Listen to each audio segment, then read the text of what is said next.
Welcome in. I'm Coach MT. And before I say another word, if you're driving, keep driving. If you're on the treadmill, keep walking. If you're in bed with the lights off after a long shift, stay right there. I see you. This episode is for you. Listen up. Let me tell you why I sit down right now and I wanted to record this one. I had a conversation last week with a nurse. She was wonderful, very wonderful, pleasant woman, and sharp. The thing about it was she was still feeling passionate about her patients, but she's been doing it for about 14 years. And she said something that I've been hearing over and over lately, just on different units, cities, and sometimes accents. She said, Coach, I don't know what's wrong with me. I used to love this. Now I just feel a little off. And I'm feeling guilty about feeling off. And I sat with that. You want to know why? Because I don't think there's anything wrong with her. And I don't think there's anything wrong with you either if you've been feeling a certain time away, something similar to that. I think she's been told that there's only one way to be a nurse, and she's outgrown that. And nobody's ever told her that she was allowed to do so. I know they didn't tell me. Did they tell you? So that's where we're going. We're going to jump on into this.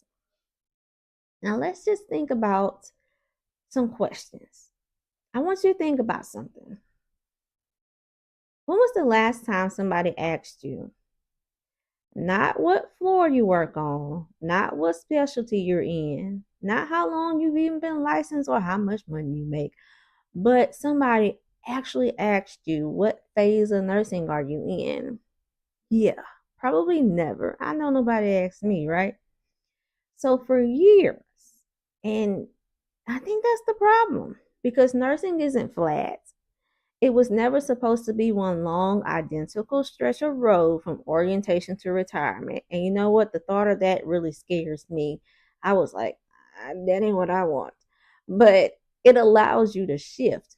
And when you don't have language for the shift, you start thinking and you start getting exhausted because you don't know what to quite think or say. And you start to personalize it as a failure.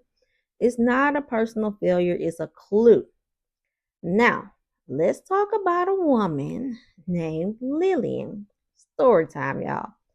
Back in the 1890s, we're talking horses in the street, gas lamps, y'all. The whole thing. There was a young nurse in the New York City area named Lilian Wald. And one day, Lillian goes to check on a sick woman in one of the immigrant neighborhoods, and she was an immigrant herself, downtown.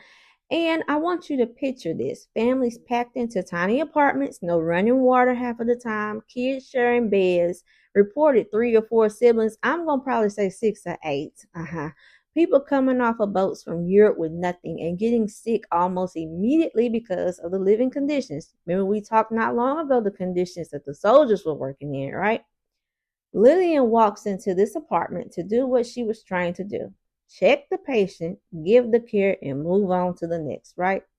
But something stopped her in her tracks. She looked around and she realized, wait a minute, this woman isn't sick. She isn't just sick. This whole building is sick.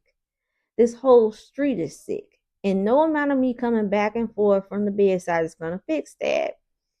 The reason she got sick in the first place was most likely the conditions, right? Now, most of us, if we're being honest, we've shaken that off and we've said, that's above my pay grade. I've been there. And guess what? Sometimes you got to do that to survive, because it is. I'm just a nurse. Let somebody else figure this out. Lillian didn't do that, though. She went and she started Henry Street Settlement. She basically invented the public health care system, nursing in the public health nursing in this country today. The actual term public health nurse, she's the one who gave us that. She got nurses into people's homes, schools, and she's the reason why your kid's school has a nurse today, hopefully. She rewrote what nurses were allowed to touch. And here's the thing I really want you to catch. Lillian did not just care for sick people. She went after the stuff that was making them sick. A whole different job, a whole different energy, a whole different phase. So, what are the phases, right? All right, let's catch up with that. I'll break it down for you. Bear with me. So, in my coaching framework, it's called the SOS framework. There are 3 phases: support, organization, and systems. Stay with me. Support, this is you, hands on. You are the care. You are at the bedside, you're in the home, you're in the clinic, your judgment, your hands, your presence, real time care. This is where almost every single one of us start. And some of us will stay there for the lifehood of our career, and that's okay because that's your thing. Now, some of the best nurses I know stay in the support the whole way, and I can't thank you enough for that. Healthcare is a better place because of them. The organizational phase is when the work starts shifting off of your hands and into your brain. You start coordinating, you start becoming like charge nurses, case managers, clinical coordinators, educators. You stop trying to do every single task and you start making sure the right task gets done by the right people in the right order. That's a whole different muscle, right? A whole different tire, too. By the way, as any charge nurse, what tires are out the most? Systems.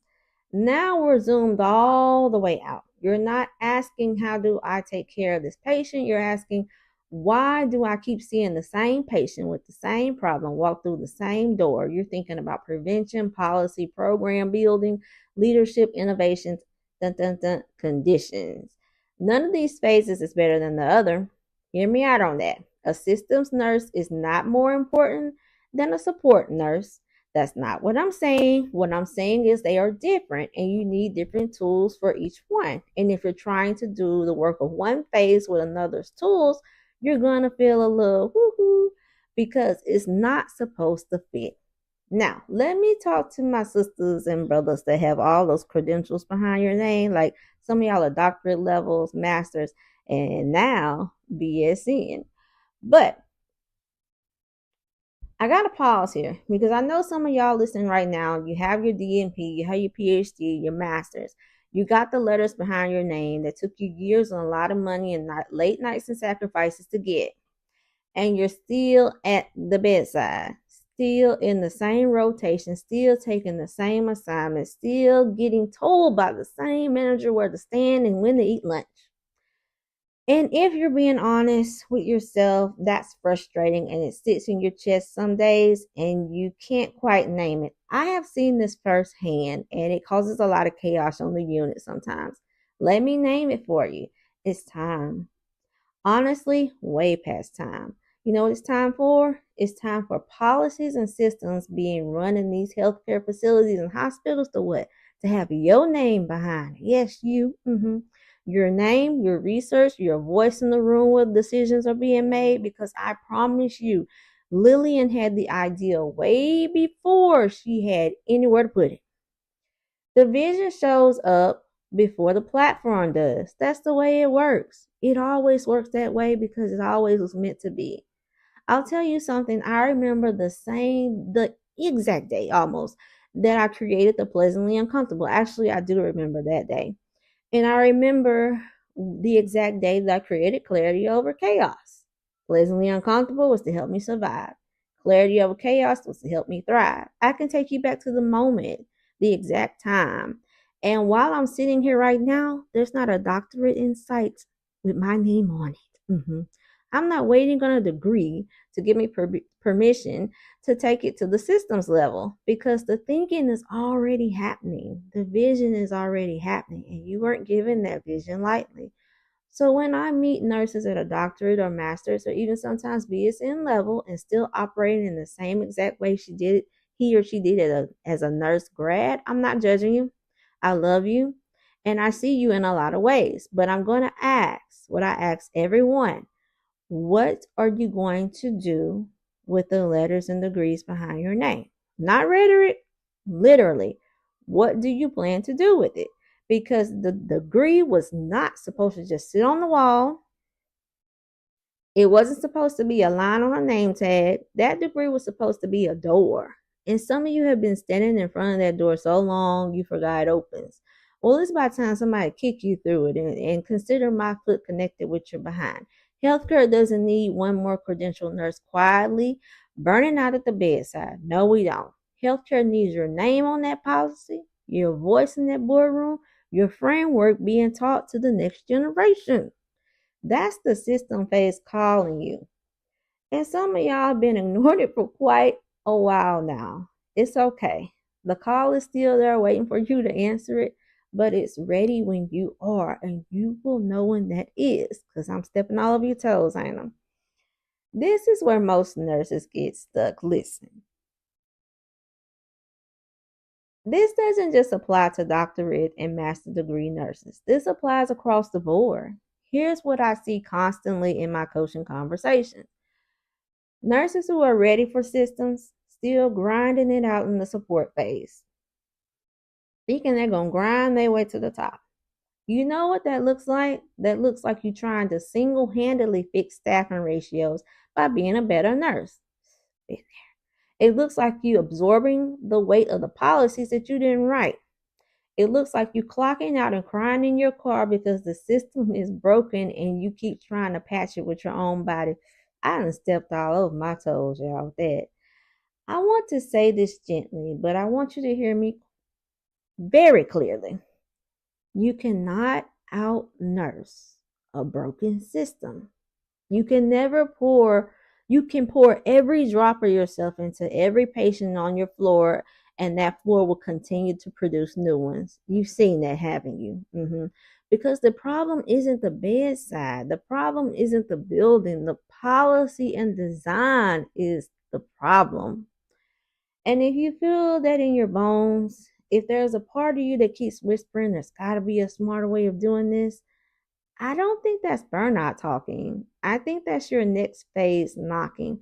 And most of us don't answer because nobody never told us if we were allowed to. Well, let me get real personal for a second. Yeah, more personal. I'll tell you something about me real quick. For a long stretch of this coaching work, I was a support phase coach.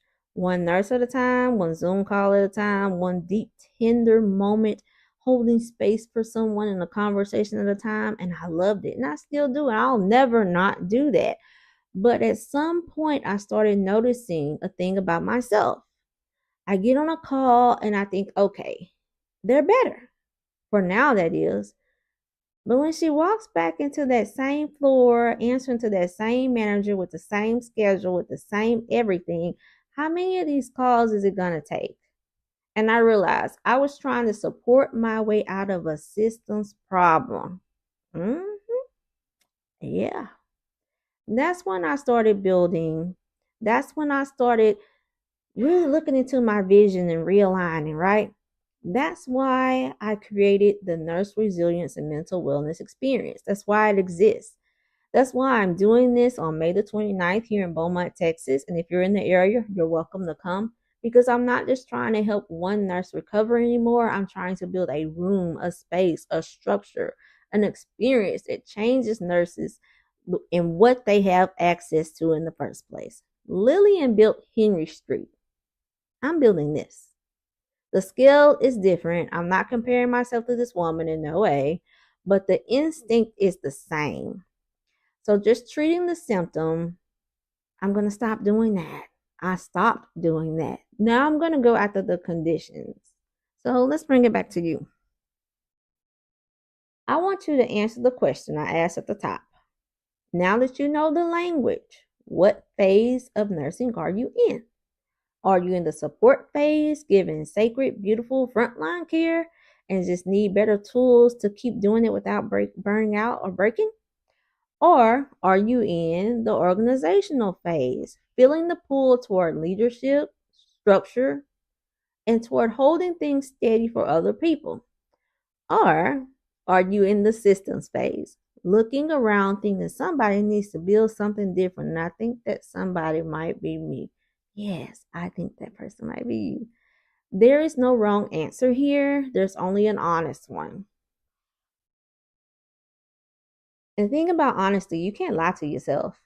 And whichever one it is, whichever answer you choose, that's the kind of support you need next. Not a generic self-care list, a bubble bath, a targeted phase, a real targeted phase approach. That's what I try to provide. That's what you need for the version that you actually are today. So I'm going to leave you with this. Lean in and hear me clearly again. You're not broken. You're not failing. You are not cut out for nursing. You might just be a systems nurse trying to survive in a support job, or an organization nurse with no seat at the table yet, or a support nurse who needs permission to stay in support and stop apologizing for it. And to my doctorate nurses, my master's nurses, my BSN, really all of my credentialed sisters and brothers, still at the bedside wondering why you feel restless. Restless is right. Mhm. Restless means the vision is still alive. Don't silence it, build with it. Whichever one you are, I see you. If this episode stirred something up with you, do me a favor, send me a DM and let me know which phase you're in. Support, organization, or systems. Tell me which one hit home, or you can drop it below if you feel confident enough to do that. I read every single comment and reply to every single DM. And if you are in the Beaumont, Texas area and you want to be in the room on May the 29th at 7 p.m. at Suite C, go over to ihelpnurses.com and reserve your free seat. It is free, not unlimited. So those who are registered will be the ones that get in. Please take care of yourself, and everybody else around you will thank you. Respectfully, I am Coach MT. Have a good day.